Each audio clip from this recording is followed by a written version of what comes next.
À quelques dizaines de kilomètres au nord-est de Nice, juste à la frontière italienne, la Bendola prend sa source sur le versant sud de la cime de Marta qui culmine à 2135 mètres d'altitude. Après un parcours de 16 kilomètres au fond de gorges sauvages et profondes, entourées de falaises de plusieurs centaines de mètres de hauteur, la Bendola rejoint la Roya au pied du village de Saorge, à environ 300 mètres d'altitude. La descente du canyon implique un engagement total, car sa configuration encaissée rend très difficile, voire impossible à certains endroits, d'éventuels échappatoires. La plupart des équipes qui réalisent la descente accèdent en voiture au départ du vallon à 2000 mètres d'altitude et font le parcours en 2 journées. Le matériel nécessaire à la descente et au bivouac est réparti entre les différents équipiers. J'ai fait la descente de la Bendola presque tous les ans entre 1989 et 2005. Mais cette fois, il s'agit d'autre chose. Je vais le faire seul et en montant à pied, à partir de sa confluence avec la Roya à Saorge. J'ai prévu 4 ou 5 jours pour faire la totalité. Un jour pour monter les 1600 mètres de dénivelé, avec un sac qui pèsera entre 30 et 35 kg à sec, et 3 ou 4 journées pour la descente, en fonction de la météo et de la vitesse de progression qui risque d'être lente, compte tenu du poids du sac, qui va encore s'alourdir quand les 110 mètres de corde qu'il me faut prendre seront mouillés. J'ai donc prévu de faire 3 ou 4 bivouacs au fond du canyon. Départ au niveau de la Roya, à 330 mètres d'altitude. Une première montée amène au village de Saorge. On sort à l'est du village, en longeant l'ancien monastère des franciscains, pour suivre le GR 52A. Un peu de faux plat pour reprendre son souffle jusqu'à la chapelle de Sainte-Croix. Puis la montée reprend de plus belle, avec à la clé une pause rafraîchissement à la fontaine de la Pinée à 865 mètres d'altitude. La montée continue, toujours sur le GR bien tracé. On laisse le sentier qui part à droite en direction du hameau de la Baragne. Une barre rocheuse à gravir et nous voilà enfin à l'ancienne bergerie d'Adam sur un replat dégagé. Altitude 1431 mètres. 1100 mètres de dénivelé déjà avalé, mais c'est loin d'être fini. À la côte 1555, nous arrivons à la baisse d'Anan. Nous quittons le GR pour attaquer de front les fortes pentes de la cime d'Anan. Arrivé à proximité du sommet, changement de direction, plein nord pour longer les crêtes. Malheureusement, aucun sentier, et il faut trouver le passage sur cette dentelle de roche déchiquetée. Escalader, redescendre, remonter, rebrousser chemin, trouver un autre passage. Chaque pas doit être réfléchi, car le poids du sac déséquilibre. Et à tout moment, il faut prendre garde à ne pas basculer dans le vide impressionnant. La baisse de Tchaï est en vue, après quelques heures d'équilibrisme. La baisse de Pourtiguère lui fait suite. Nous sommes à la côte 1835. Dernier tronçon, mais loin d'être de tout repos. Il faut marcher dans le dévers des pentes du balcon de Marta, en cherchant les passages les moins abrupts. Enfin, après plus de 13 heures de montée infernale, nous voici dans le ruisseau de Marta, qui deviendra un peu plus bas la Bendola.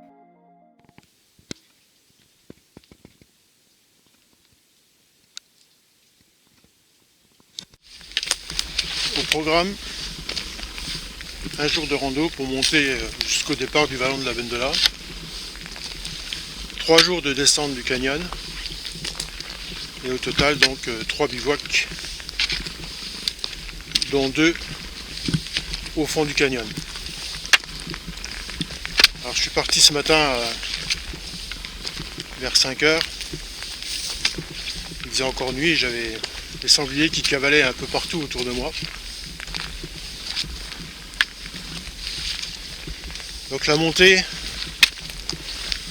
1600 mètres de dénivelé à se taper, avec le sac qui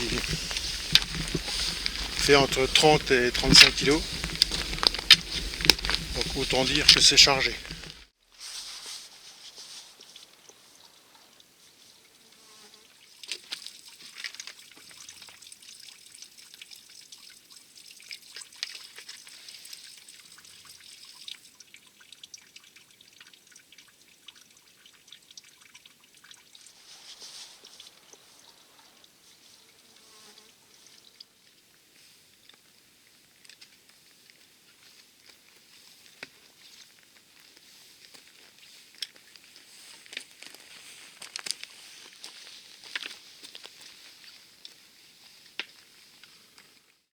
Pour l'instant je suis à un peu plus de 900 mètres d'altitude.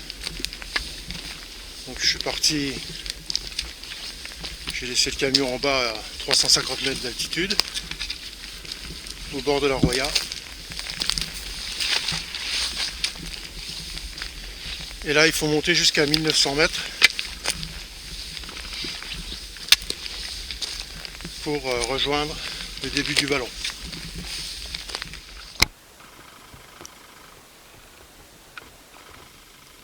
Là, le soleil se lève sur la vallée de la Roya. Pour l'instant je suis encore à l'ombre et j'ai l'impression qu'il va faire chaud. Là il y a un pierrier qui vaut mieux traverser à l'ombre, hein, parce que au soleil ça cuit.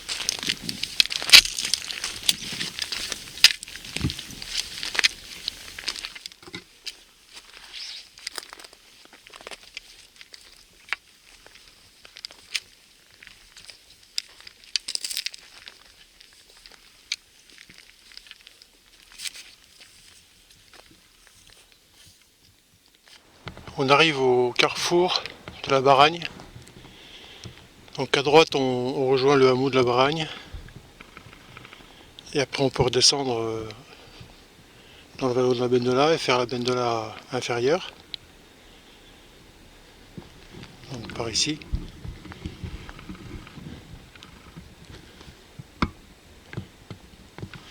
Ou alors à gauche, ce qui est notre cas, on prend la direction de la baisse de Lugo et on continue le GR52A dans un premier temps jusqu'à la bergerie d'Annan. Encore 100 mètres de dénivelé puis j'arrive à la bergerie d'Annan. Ce sera pas trop tôt, hein, parce que c'est un peu dur là. Hein. Pour l'instant j'échappe encore un peu au soleil, même si de temps en temps je passe dedans.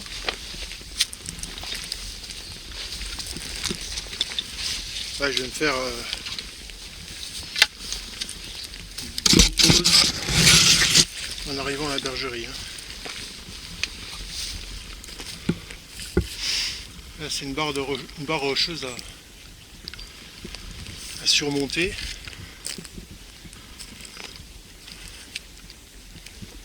Là, je perçois le soleil en haut. On va bientôt y arriver.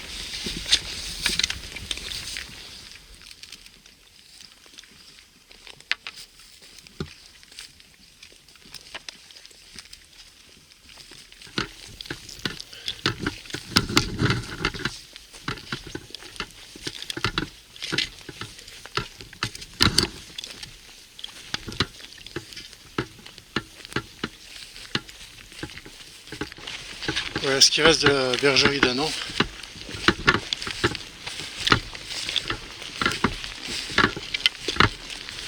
Ça fait un moment qu'elle est plus utilisée. Hein.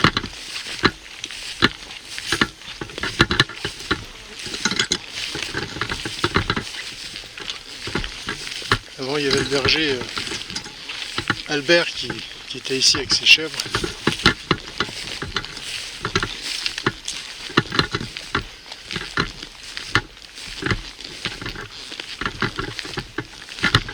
En principe il doit y avoir de l'eau.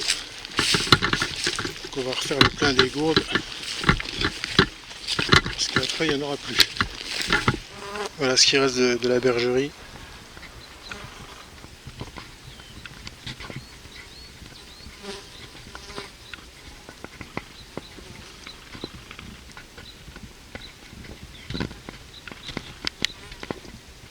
Et en plus malheureusement il n'y a plus d'eau. Donc ça c'est embêtant. Ah, il y a une citerne avec de l'eau dedans. Elle ne doit pas dater d'hier mais bon. Il faut quand même que j'en prenne parce que si je me retrouve sans eau, là ça ira pas. Donc je vais utiliser les tuyaux là et puis siphonner l'eau de la citerne.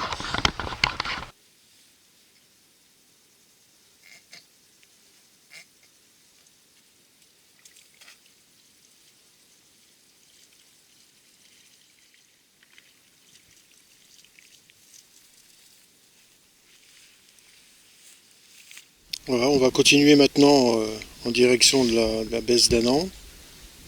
Et puis après on va obliquer vers l'est pour monter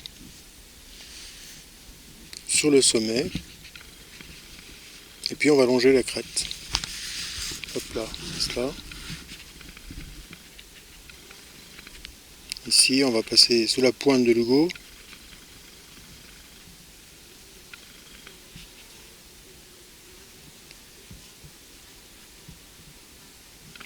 Et après, en longeant sous le balcon de Marthe, on va rattraper le haut du vallon. Et on installera donc un bivouac à cet endroit-là.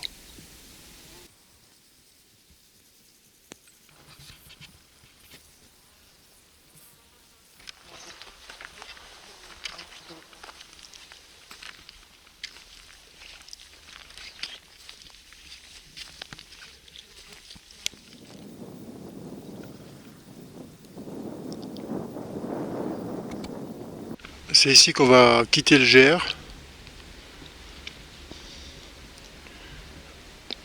pour monter en direct jusqu'au sommet. Ça va être certainement la partie la plus difficile de la journée. En plus avec le soleil, il faut que j'essaye si possible de longer le bois pour avoir un peu d'ombre de temps en temps.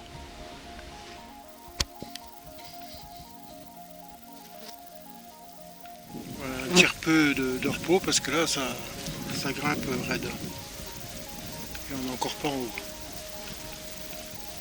Ouais, le paysage est magnifique. Un beau panoramique.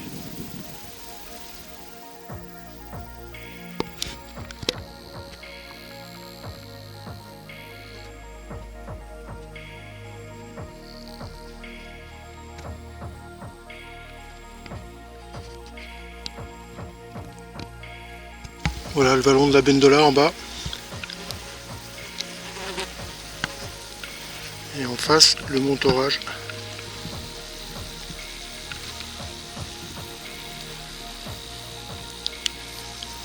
On arrive enfin à la base de Tchai.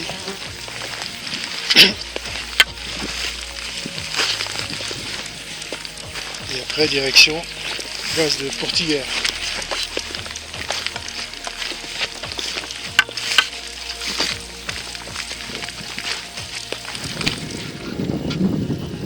On est à la base de Portiguère.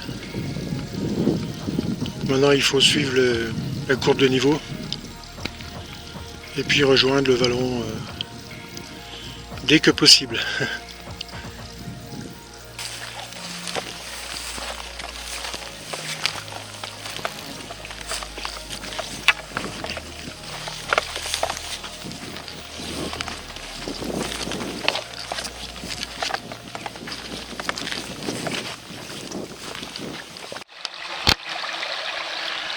Voilà, ça y est. J'ai rejoint la Bendola. Eh ben, c'est pas trop tôt. Hein. Bon. Ça va pas être trop difficile pour le remplacement. Hein. Voilà. Bon, je pense pas que je vais mettre de bâche. Ça n'a pas l'air de craindre. On va faire un bivouac simple.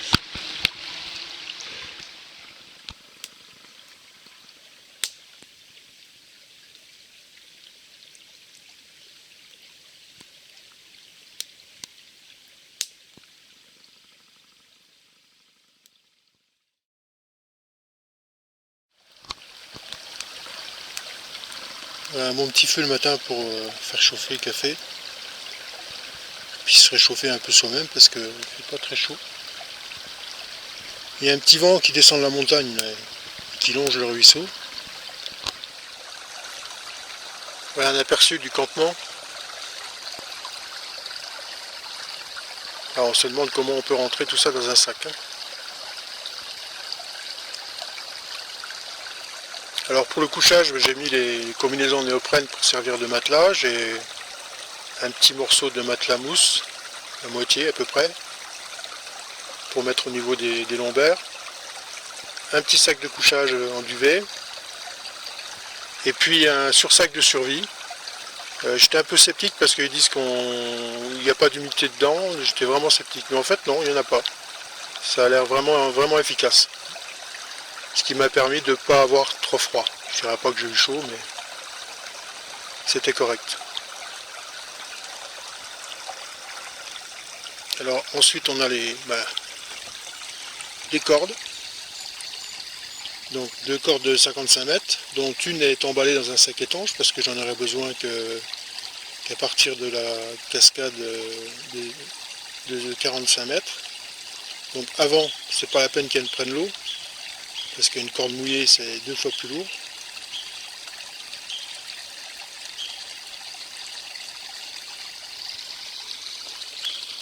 Puis l'équipement, casque, harnais, les bidons étanches indispensables. Donc 3 bidons de 6 litres, archi bourrés. Il faut passer du temps pour réussir à tout rentrer dedans. Et je vous prie de me croire qu'ils sont très lourds.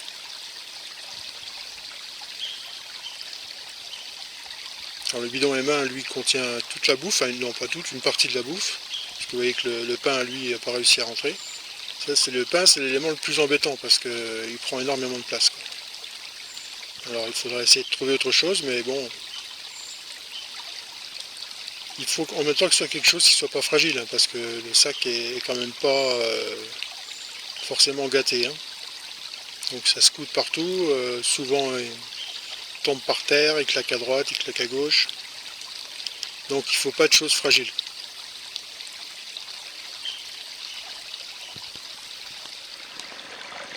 Même si les bidons sont étanches, je rajoute quand même un morceau de ruban adhésif au cas où, hein, parce que avoir un bidon qui prend l'eau, c'est terrible, hein. Si c'est les fringues, la bouffe, on est mal.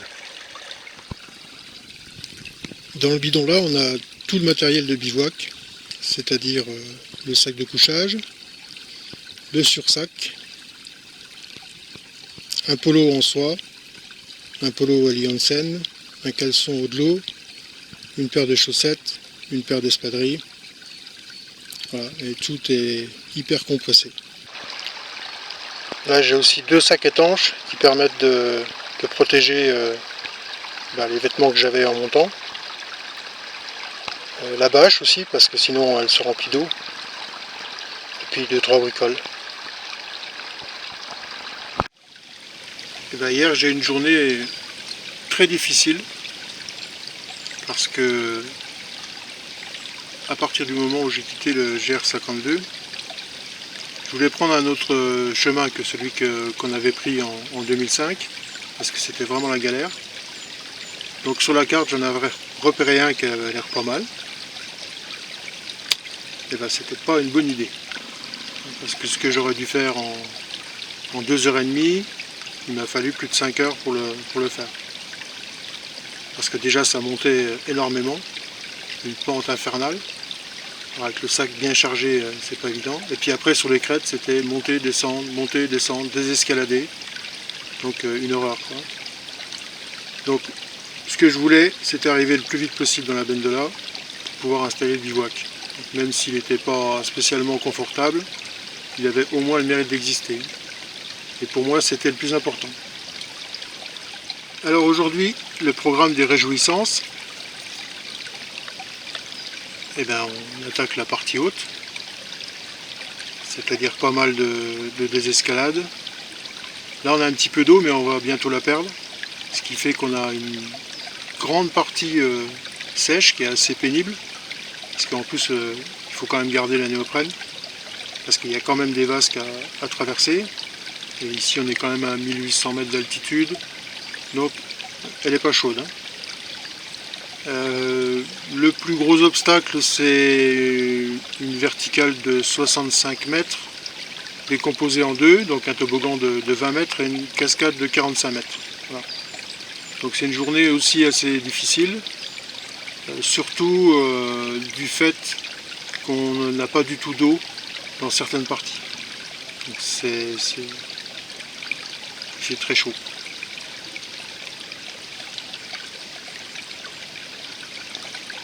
Alors je vais essayer d'arriver au bivouac de la résurgence, c'est-à-dire que le ruisseau se perd sous terre, ressort par moment, mais en fait globalement il est sous terre. Et puis donc un endroit où l'eau ressort, et à partir de là donc on a la bendola vraiment active. Et parce qu'il faut quand même de l'eau pour faire le bivouac, sans eau c'est pas faisable.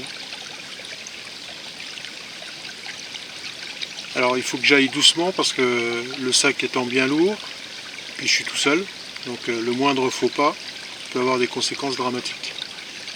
Donc je vais pas me presser. Qui va piano va sano, hein, paraît-il. Voilà, je suis prêt pour le départ. J'ai 3/4 d'heure de retard par rapport à l'horaire que je m'étais fixé, mais bon, c'est toujours comme ça la première fois pour caler toutes les choses, savoir où on va tout mettre, optimiser le sac. Premier appel, 20 mètres après être parti. Alors celui-là, on peut le court-circuiter, mais vu le sac que j'ai, je préfère utiliser la corde, d'autant plus qu'il y a des beaux amarrages, donc on va pas s'en priver. Premier rappel, ça permet de se mettre en jambe. Bon, pas très haut, ça fait rien.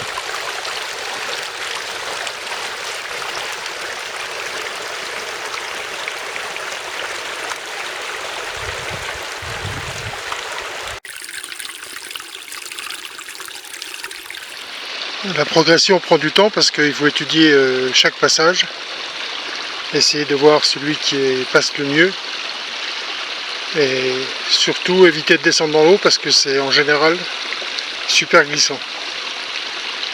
Là ici la forêt c'est quasiment que des mélèzes.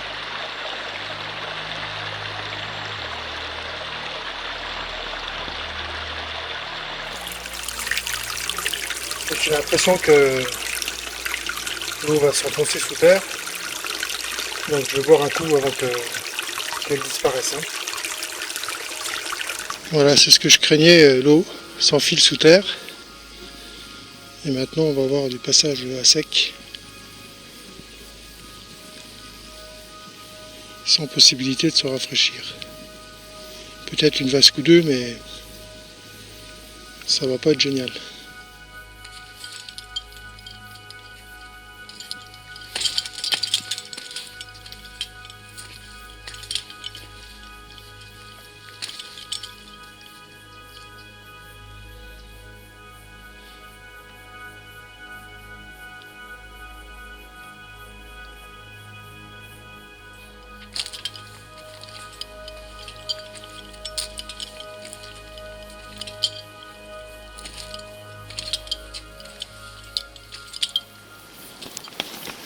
Alors ça c'est l'exemple typique de passage chiant.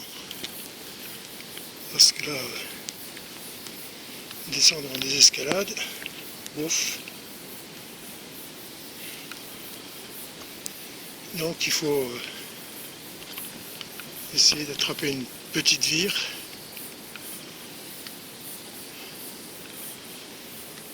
Et puis après, obliquer pour pouvoir redescendre un peu plus loin. Là, c'est des passages comme ça prend beaucoup de temps, quoi. Et en plus, c'est craignos. Voilà, j'ai réussi à trouver un passage sur une petite vire, un peu ébouleuse, mais bon, ça m'a permis de court-circuiter l'obstacle. Qui n'était pas grand-chose, hein, mais bon. Juste un gros caillou coincé et ça bloque tout. Voilà de quoi je parlais quand je faisais allusion aux vasques rafraîchissantes, mais d'un goût douteux. Et ce que je veux dire, hein. Là il n'y a pas le choix, on est obligé d'y aller. Ou alors il faut contourner. Là on n'a pas pied, hein. Donc en fonction des années, il y a ou pas des vasques. Selon les crues qui charrient des branchages ou des cailloux, selon la force de la crue, et qui peuvent former un barrage, comme on voit là-haut. Et donc on a une belle vasque, bien croupie, qui nous attend. Heureusement j'avais prévu cette vasque et un petit polo en néoprène du millimètre, plus qu'appréciable.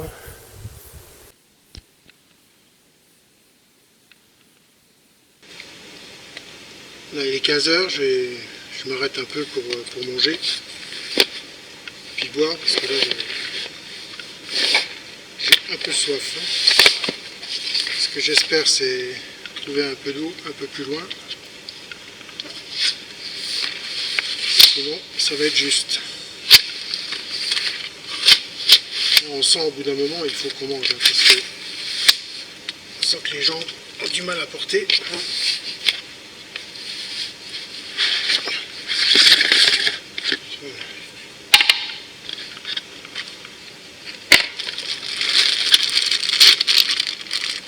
Là, ça va dégager un peu de pain, c'est pas plus mal. C'est ce que je pense, et avec le sac, c'est vraiment l'enfer. Ça ralentit la progression. Je mets 2 fois plus de temps que normal. Ce qui veut dire que je ne sais pas si j'arriverai au bivouac de la résurgence.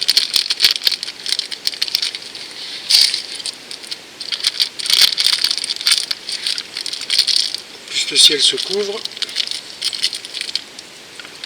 D'ici à ce que je prenne un orage, il n'y a pas des kilomètres. Tout à l'heure, j'ai trouvé des framboises. Super bonnes. En fait, j'ai envie de fruits, quoi. J'aimerais bien des fruits. Parce que le pain, ça bourre. Là, tout à l'heure, j'ai eu une petite frayeur. J'ai la corde qui restait coincée dans un rappel. Et j'ai eu beaucoup de mal à la sortir.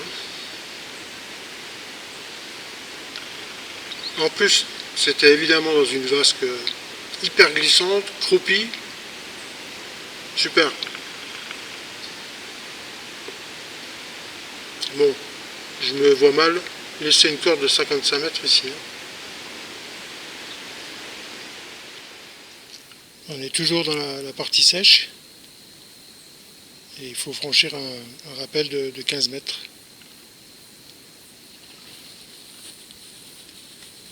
Qui arrive dans une belle vasque bien croupie. Voilà. On continue de descendre.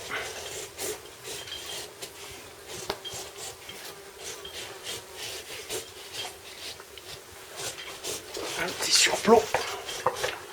Et on arrive dans l'eau.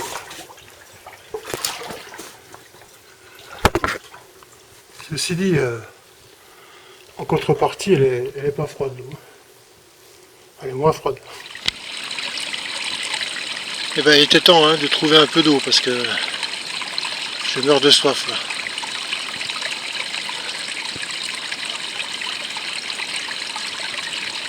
Malheureusement, ce petit affluent va partir sous terre tout de suite. Voilà, il est 6h30 et je suis pas encore à la cascade de 45. Donc ça veut dire que je suis loin encore du bivouac que j'avais prévu, le bivouac de la résurgence. Donc je vais m'arrêter ici, parce que ici il y a un petit affluent et malheureusement il s'en va tout de suite sous terre. Donc le seul endroit possible pour profiter de l'eau c'est ici. Voilà, j'ai pas trop le choix. Donc je vais essayer d'aménager quelque chose ici.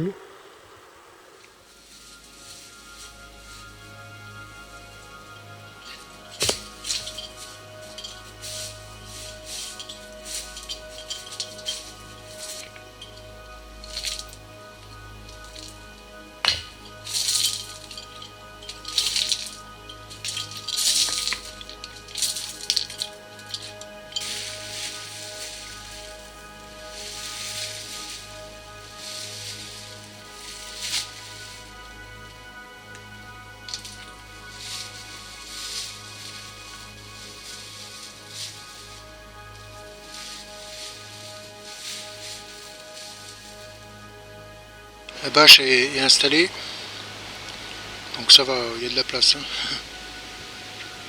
Il faut que je termine d'installer le couchage. Et après, il faut s'occuper du dîner. Un bon feu de bois pour se réchauffer, il n'y a rien de tel. Hein.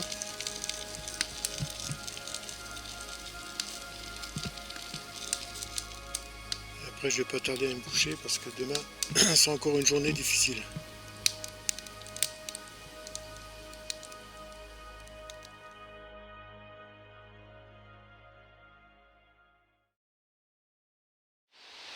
Deuxième bivouac à la Bendola.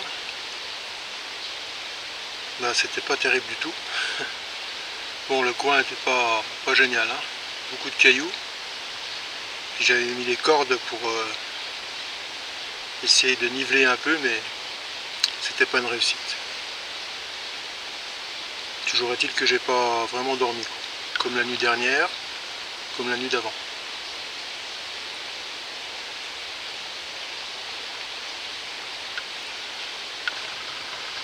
Donc là, j'ai pris du retard. J'avais prévu une journée de réserve, et ben voilà, je l'ai utilisée. Mais bon, ça aurait pas été prudent de continuer parce que là, chaque obstacle à passer, c'était la croix et la bannière. À chaque fois, je manquais de me croûter, donc il valait mieux arrêter. Après, je sais pas comment ça va être demain et aujourd'hui.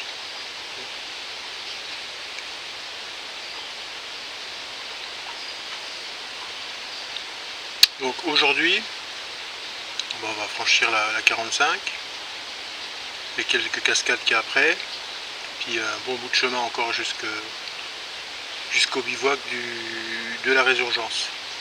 Alors après, je sais pas trop ce que je vais faire, parce que pour prendre un peu d'avance, il faudrait que je continue, mais après la cascade de 40, il n'y a plus de possibilité de faire de bivouac quasiment, ou alors vraiment un bivouac sommaire jusqu'au bois des ours. Donc s'il fait là une sacrée tirée, hein. Et là je suis quasiment sûr de ne pas y arriver d'un coup, quoi. Ou alors à je sais pas quelle heure, et à la frontale. Donc là j'ai pas trop envie. Donc on va voir. Normalement je m'arrête au bivouac de la résurgence, sauf si, c'est jamais. Puis super parce que tous les 5 étanches ont pris l'eau, magnifique. Bon, il y en avait un, celui dans lequel j'ai mis la corde. Ça, je m'y attendais un peu. Je n'ai pas été surpris. Mais n'empêche, ça veut dire qu'hier, je me suis trimballé de l'eau pour rien, quoi. Parce qu'il était au tiers rempli d'eau avec la corde. Super. Mais les deux autres qui sont tout neufs, là, dans lequel j'avais mis la bâche, bon, heureusement, c'est pas des choses importantes. Et puis mon pantalon, bah, trempé.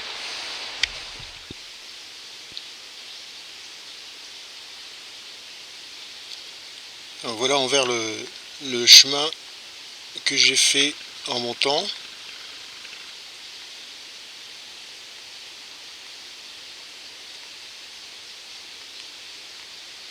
Voilà. Et donc le premier bivouac, point d'arrivée du chemin.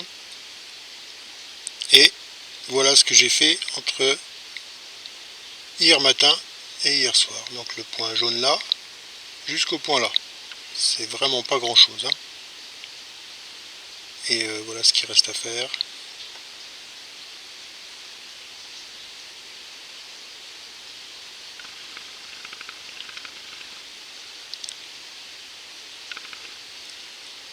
C'est vrai que quand je vois ça,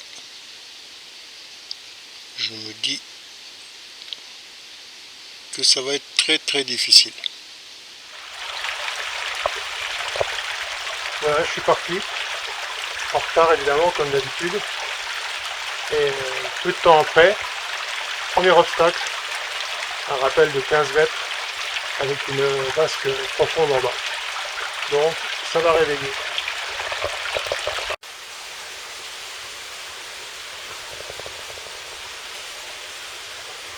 Voilà la vasque en bas, il n'y a pas de soleil, dommage. Bon, le soleil, on va en garder pour tout à l'heure, hein. Le franchissement n'est pas évident parce qu'on a un surplomb. il ne faut pas se coincer les pattes dedans. Allez, c'est parti.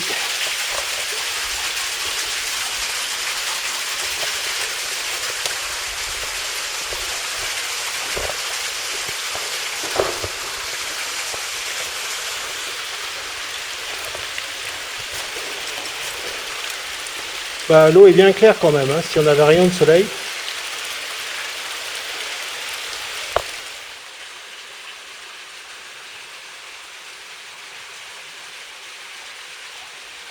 Là, on voit bien le rocher qui fait surplomb. Hein. On aperçoit même l'amarrage un peu.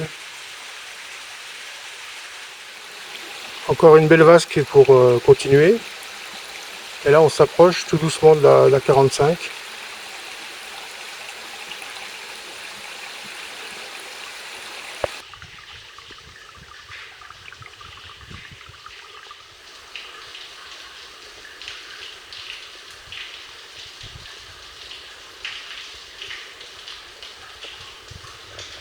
Ah, c'était la guerre pour sortir de cette vasque.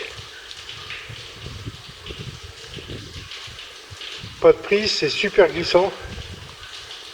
Et en plus avec le sac dans le dos, la corde, la caméra et tout, à des petits passages comme ça, ça épuise. Hein. Voilà, on arrive au toboggan, juste avant la 45, qui est juste derrière, là on voit la paroi au fond. Donc là, manœuvre de corde délicate. Voilà, enchaînement toboggan de 20. Et derrière, la 45. On voit d'ailleurs la chaîne d'amarrage hein, juste au départ. Il y a un peu de vent là, c'est frisqué. Mais heureusement, en bas de la 45, il n'y a pas de vasque. Elle est en décalé un peu après. Allez, première chose à faire, se longer. C'est pas la peine de glisser et d'arriver 65 mètres plus bas. Hein. Voilà.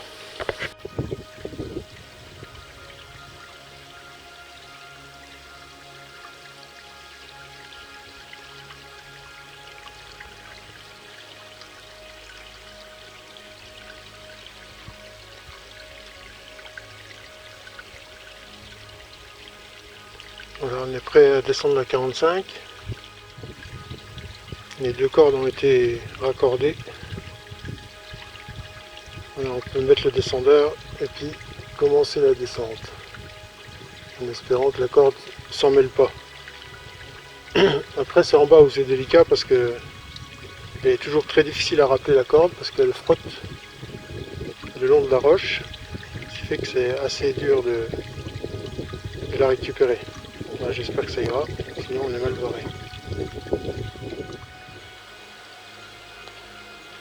Finalement ça a l'air d'aller. La corde a l'air de se rappeler facilement. Encore une vasque qui va pas être difficile à passer, hein, c'est sûr. Encore être la galère pour sortir de là.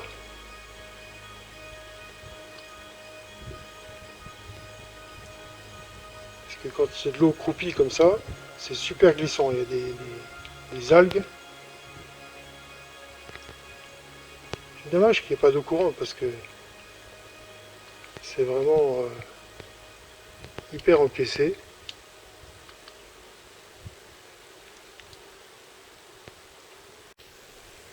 Voilà, bon. On a passé ces obstacles là. Mais le temps a l'air de se gâter derrière. Je sais pas si on voit à la caméra. Ça sent l'orage. Hein. Souvent dans ce coin-là d'ailleurs, c'est orageux. Et ben voilà, ce qui devait arriver est arrivé. On va se caler un orage maintenant. Et la pluie. Alors la pluie, évidemment, c'est pas le fait d'être mouillé, c'est le fait que quand la roche est sèche, et là où c'est sec, ça agrippe bien. Mais dès que c'est mouillé, c'est la patinoire partout. Donc il faut juste espérer que cet orage sera de courte durée.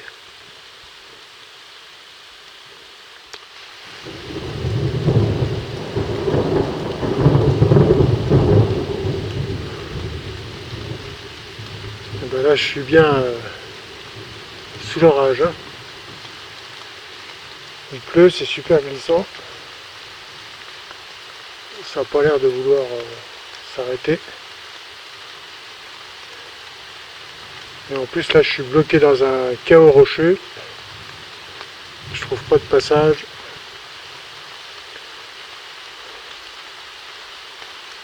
Parce que j'ai rappelé la corde, j'aurais pas dû la rappeler. Mais bon, on va se débrouiller. Hein.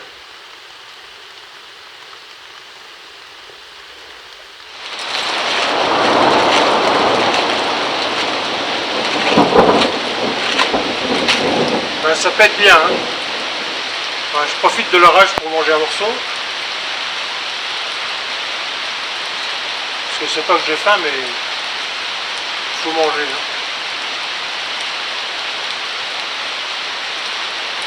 Là, je peux difficilement avancer parce que tout est complètement trempé. Il n'y a rien qui accroche. Et comme c'est que des blocs, des gros blocs à traverser,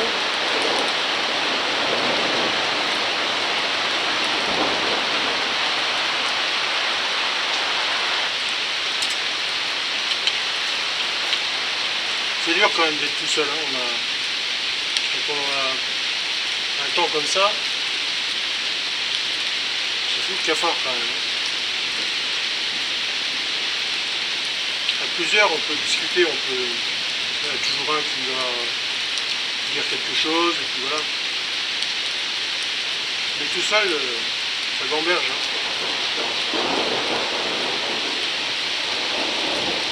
Surtout la hantise de faire un mauvais pas, partir en arrière ou sur le côté.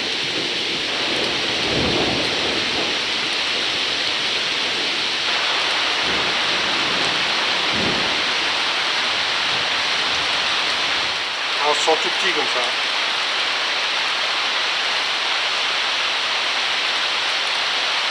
Ouais. Ces falaises au-dessus, le ciel gris. Ouais, la progression dans les blocs, c'est parmi les plus difficiles. Enfin, en étant comme ça, hein, bien chargé.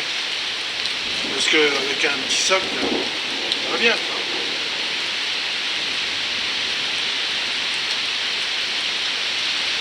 Et là, il faut étudier chaque passage, passer un coup à droite, revenir à gauche, voir ce qui est le plus judicieux, voir où ça passe.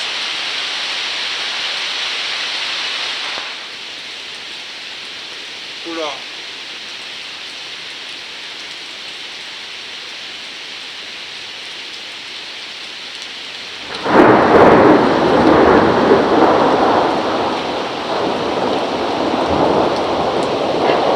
Il n'est pas tout près et puis je préfère hein, parce que en plus ce qui est embêtant quand il pleut c'est qu'il y a des risques de chute de pierre et ça c'est pas forcément sur le moment, ça peut être ce soir. Ça c'est un peu plus vicieux quand même.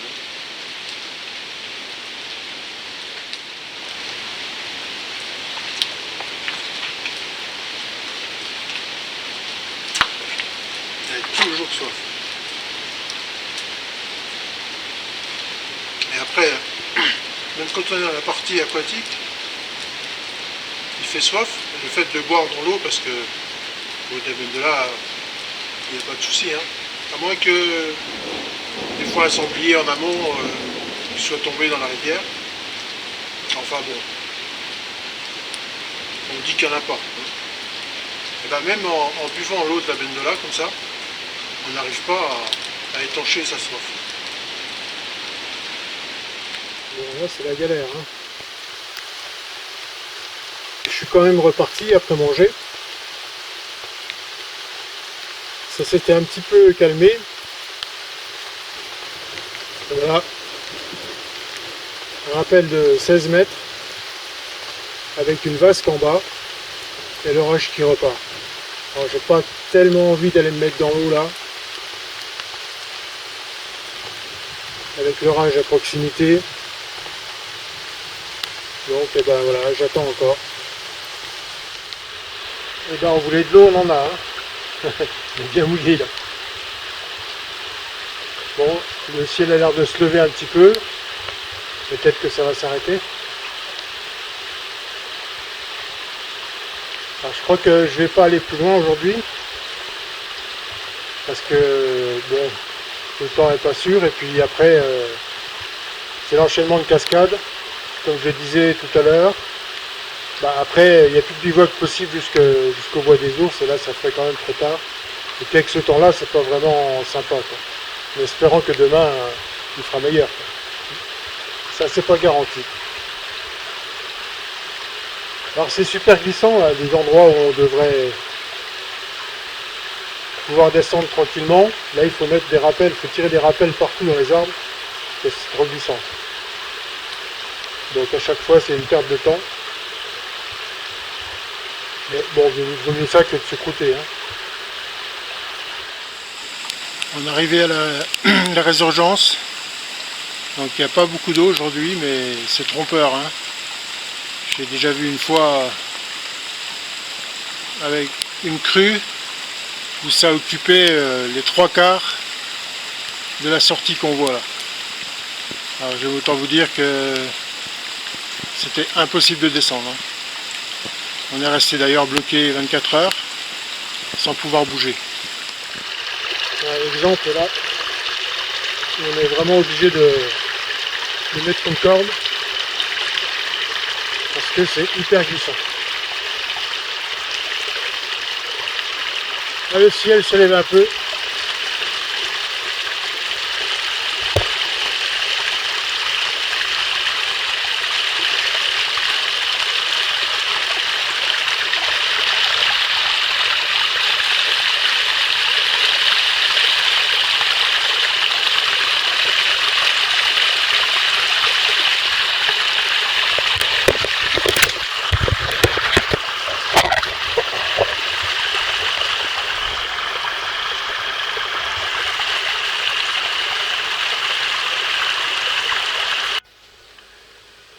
Voilà,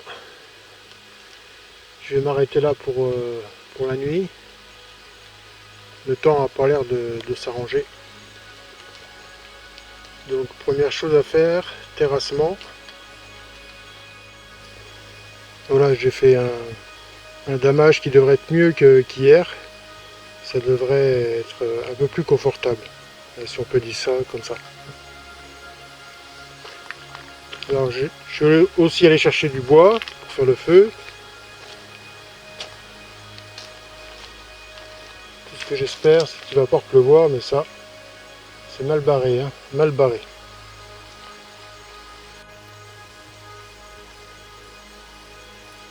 Voilà, le bivouac est installé avec la combinaison néoprène sous la couverture de survie.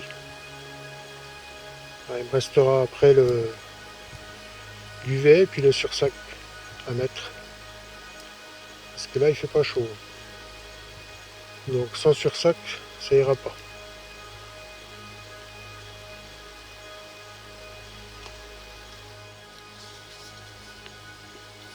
Bon, on va faire un petit feu pour pouvoir se faire une soupe bien chaude.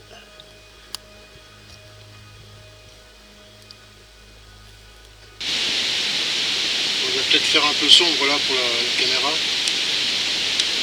Mais bon, le ciel a priori s'est dégagé.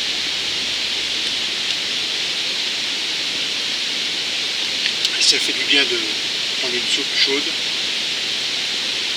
Alors globalement la journée était moins difficile qu'hier quand même, mais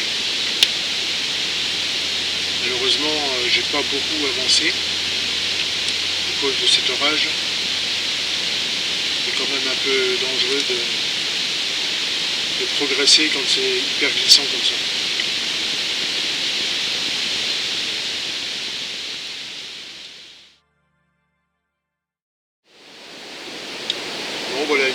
plus dans la gondola. J'ai pas eu froid, mais j'ai pas bien dormi quand même. Un peu mieux que la nuit d'avant. Parce qu'il y a eu beaucoup de vent. Et le vent donc remuait la bâche qui m'a empêché de dormir. Et puis sur le matin, il commençait à pleuvoir. Alors là, pour foutre le moral en l'air, il n'y a rien de tel. Imaginez tout remballer sous la pluie.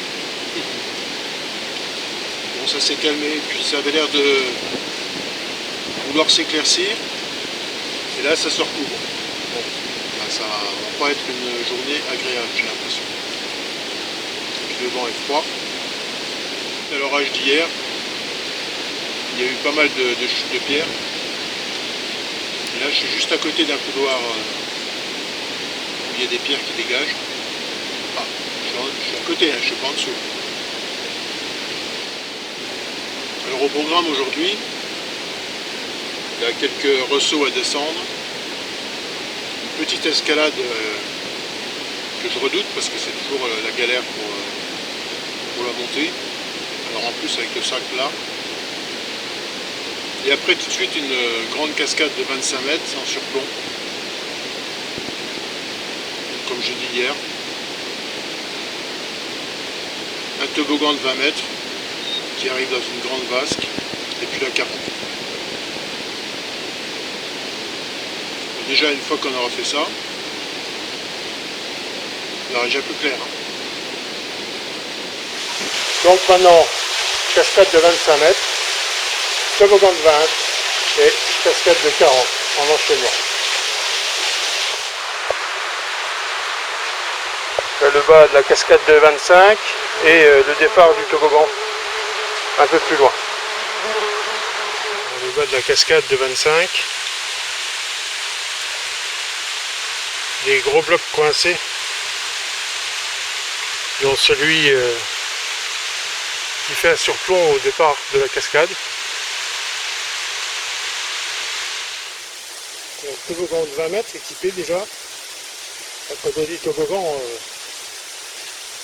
c'est quand même bien vertical. Hein.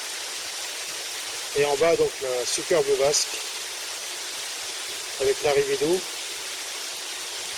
Malheureusement, elle n'est pas éclairée par le soleil. C'est bien dommage parce qu'avec un rayon de soleil, c'est splendide.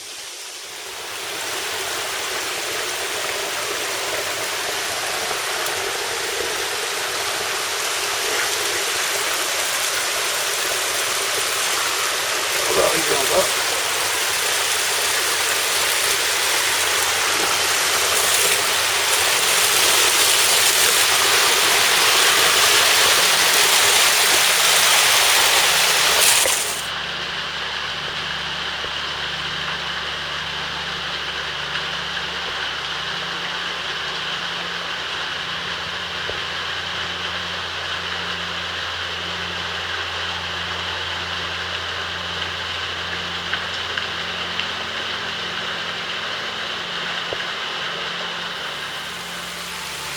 Voilà, nous voilà au départ de la cascade de 40 mètres. On voit la belle vasque au fond, 40 mètres plus bas.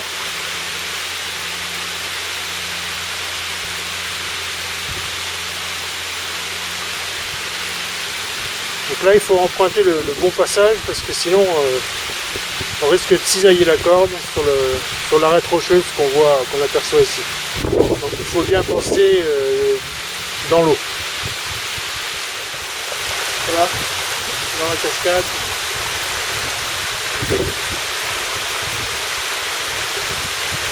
Le vent se lève. Et on va continuer à descendre. La belle vasque en bas de la cascade de 40. Ouais, j'ai eu un mal de chien à récupérer la corde. Parce qu'elle frotte sur toute la longueur quand on tire.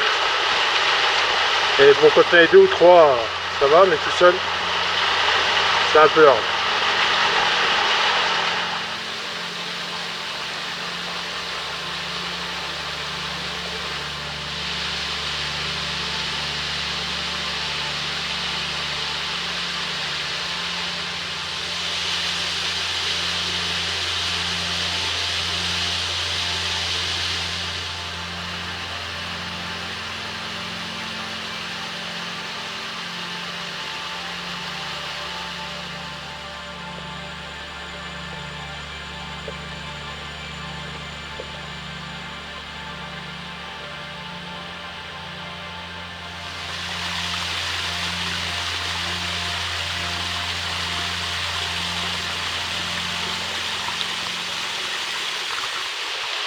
les 2h30, là je fais une pause pour manger un peu parce que là, il fait un peu faim. Hein.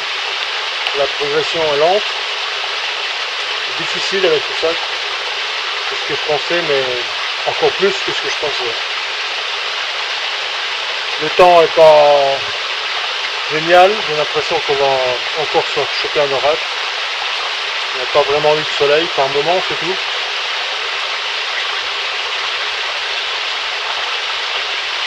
Là, je suis arrêté devant un gros chaos. Ça va encore être pas évident à descendre. C'est toujours la galère à descendre ça.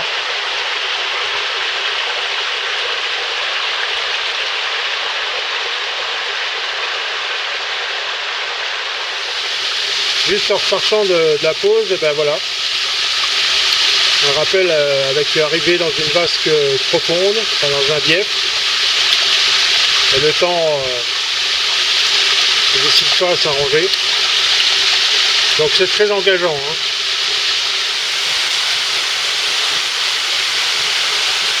Ben, je confirme, c'est aussi froid que ça en a l'air.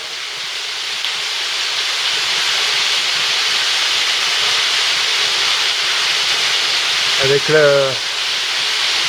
la branche là en travers, ça fait vraiment dramatique.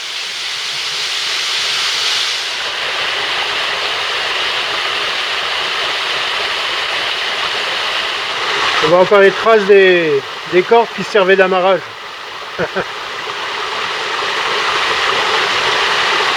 La première fois que j'ai fait la Mendola, c'était comme ça.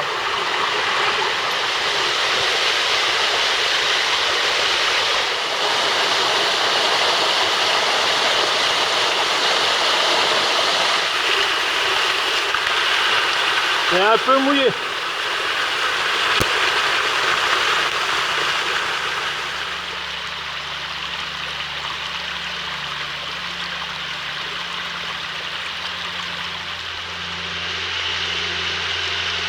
Il est 5h moins le quart et j'arrive à la vasque en cœur qui indique la fin de la partie verticale.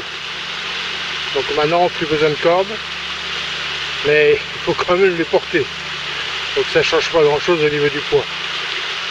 Par contre le temps ça range pas du tout, c'est tout gris. Le niveau de la vasque est bien inférieur à ce que je connaissais d'habitude. Bon, c'est normal, on est au mois d'août. D'habitude, je faisais au mois de juin, début juillet.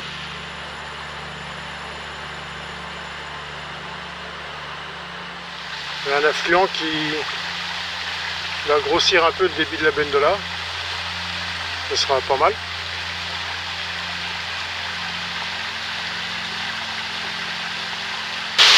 Un petit toboggan qui va rafraîchir un peu. Hein. Ça va faire du bien parce que c'est chaud. Même s'il n'y a pas de soleil, il fait chaud.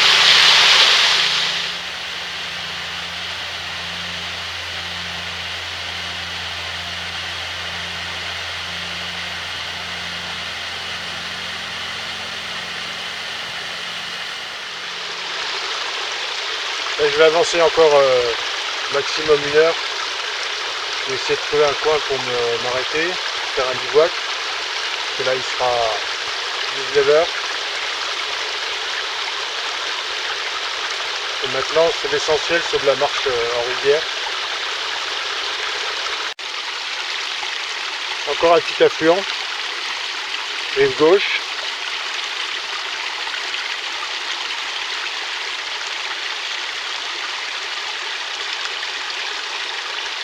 Le ciel est toujours aussi gris.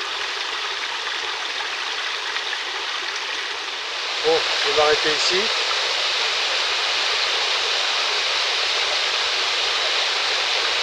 J'attends d'avoir pouvoir installer un bivouac correct, même si je ne sais pas si je vais mettre la bâche parce que bon, j'ai pas envie. De l'autre côté c'est pas très beau, alors bon, je sais pas. Voilà un beau coin plat qui devrait faire l'affaire. Bien protégé là. Je pense qu'on sera pas mal. Finalement j'ai quand même installé la bâche. On sait jamais, c'est préférable. Hein. Si jamais il vient à pleuvoir, je suis pas bien. Là, il fait déjà bien sombre. Et il va falloir que je pense à manger un peu.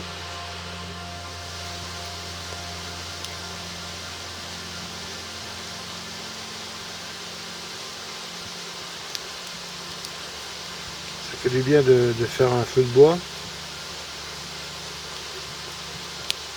Ça fait une compagnie. On entend le bruit des flammes. Puis à droite, le bruit de l'eau.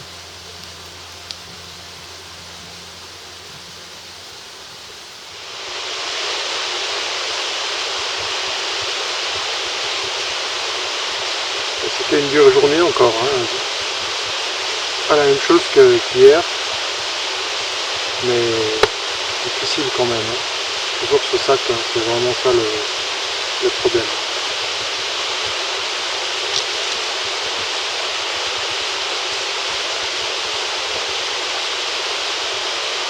Demain, c'est essentiellement de la marche en rivière, avec des biefs aussi à traverser,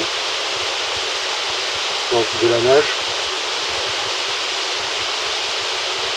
Il faut que j'essaye de partir relativement tôt, ça ne coûte rien de le dire,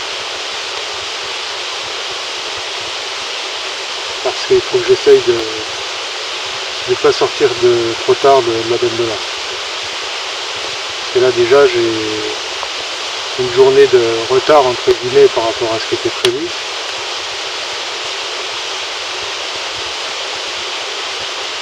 Donc demain il ne faut pas qu'il y ait de problème. Hein. Sinon.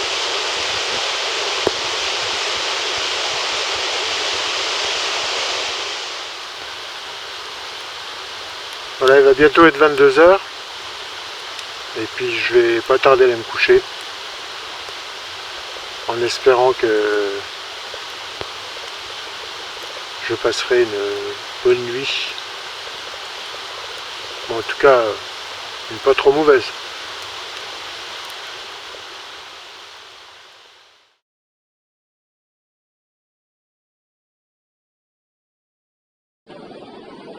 Voilà, après une nuit mauvaise, la nuit précédente, j'ai pas réussi à me reposer. Je vais attaquer normalement ce qui doit être la dernière journée dans là. Mais il me reste beaucoup de chemin à faire. Donc ça va être très difficile. La marche en rivière comme ça, à chaque pas il faut faire attention de ne pas glisser, de ne pas poser le pied sur un caillou qui va se retourner au dernier moment, marcher dans l'eau, sortir le sac du masque, donc je verrai bien. Le ciel n'a pas l'air très moche, il n'est pas hyper bleu, pour l'instant on va trouver que c'est bien.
Un petit saut rafraîchissant à faire, ça va faire du bien. Et après un peu de nage pour sortir du bief.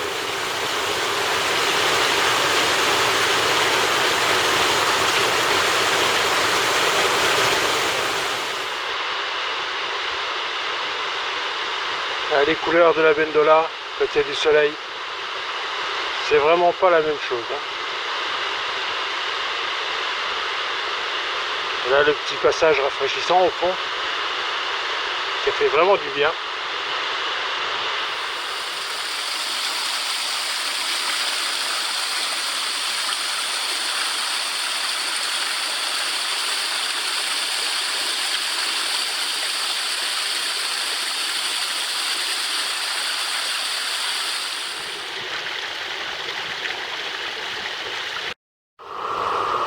J'ai enlevé le haut de la néoprène parce que bon, j'explose. Hein.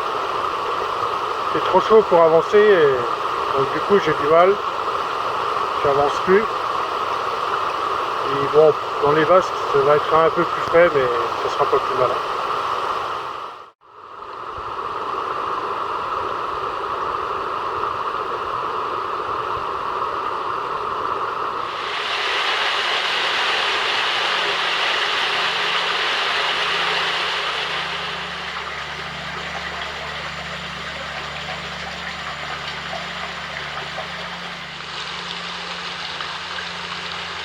Là, je viens de traverser un beau bief, bien sauvage.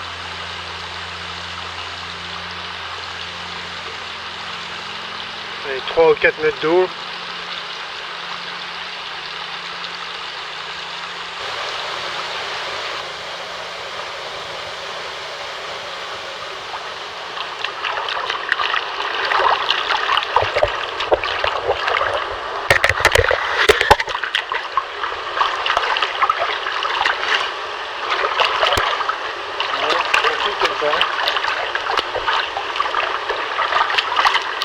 Hop là, parti. Voilà. Bon bief là. Oh, je suis arrivé. Ah, la galère, c'est de se relever. Mais en ayant le sac sur le dos comme ça permet de le vider. On est pas obligé de le porter. Voilà.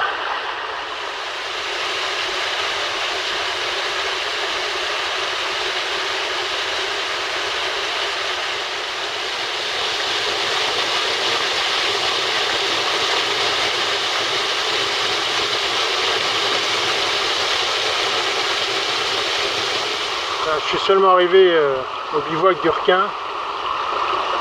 J'appelle comme ça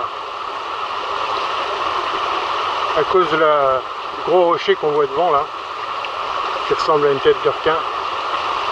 Faut le dire vite, mais bon. Pour moi c'est un point caractéristique. Donc si j'avais voulu continuer hier, il m'aurait fallu 4 heures de plus. Il y a un toboggan qui va secouer un peu.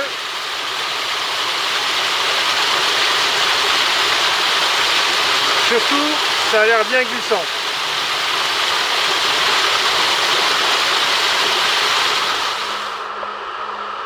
Il faut vraiment prendre son temps pour faire cette partie-là parce que c'est tellement agréable quand il y a du soleil. Il faut s'en mettre plein les yeux.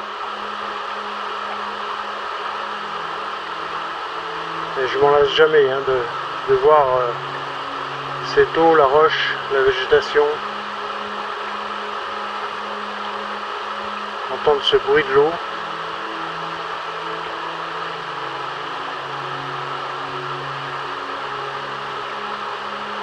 Même si c'est fatigant, c'est quand même un sacré dépaysement.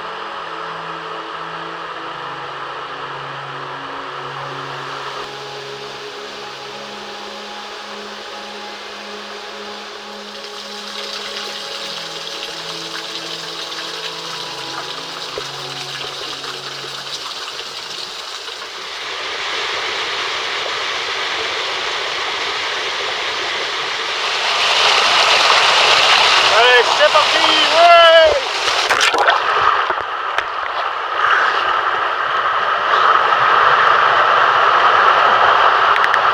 Eh ben, ça se trouve.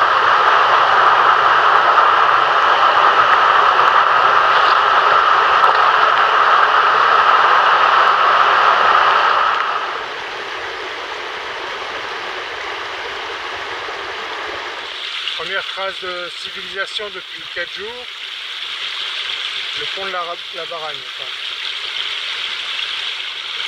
On apprécie le calme.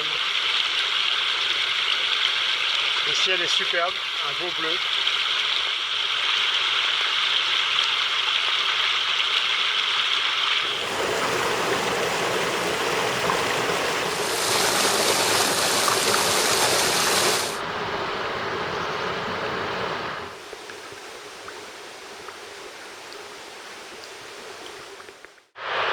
Dans la partie basse de la Bendola, on a pas mal de plans d'eau comme ça, qu'on appelle des biefs. Un plan d'eau entre deux parois. On a beaucoup de biefs à traverser. Et c'est agréable de se laisser porter tranquillement en utilisant la flottabilité du sac.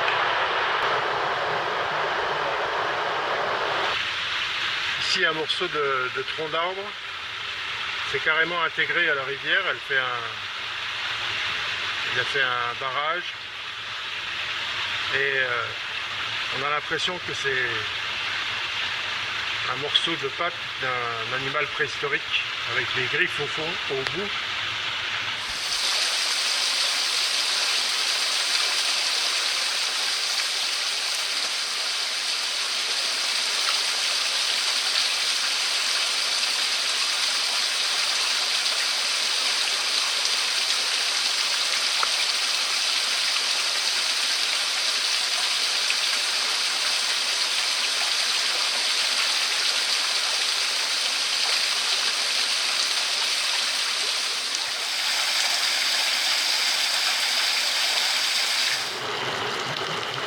Très belle cascade de plus derrière moi, un petit affluent qui rejoint la Bendola.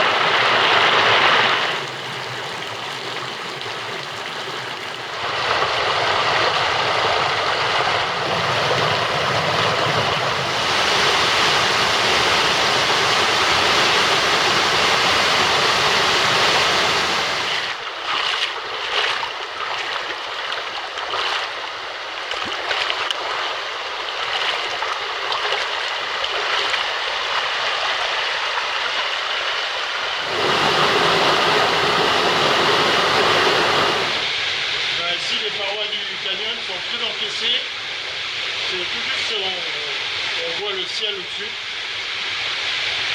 La progression dans la partie aval est très aquatique. Quand il fait bien chaud dehors, c'est un vrai plaisir. Le seul bémol, c'est que c'est encore plus glissant en haut. Et donc il faut avancer très lentement.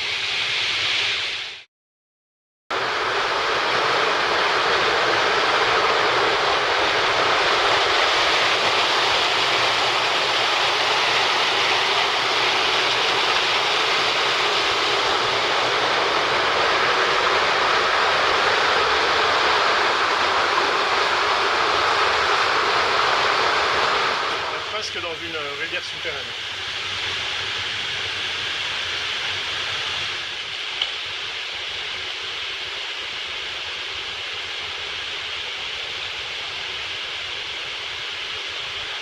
Alors on fait un peu de navigation.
un des derniers biefs à traverser.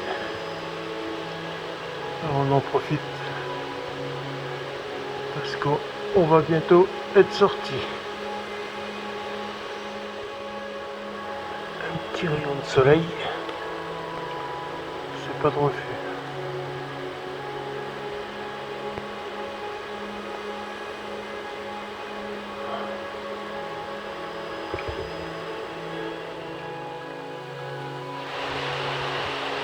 Voilà, on arrive à ce que j'appelle la porte de la Bendola. Pour moi, c'est la fin de la partie sauvage de la rivière.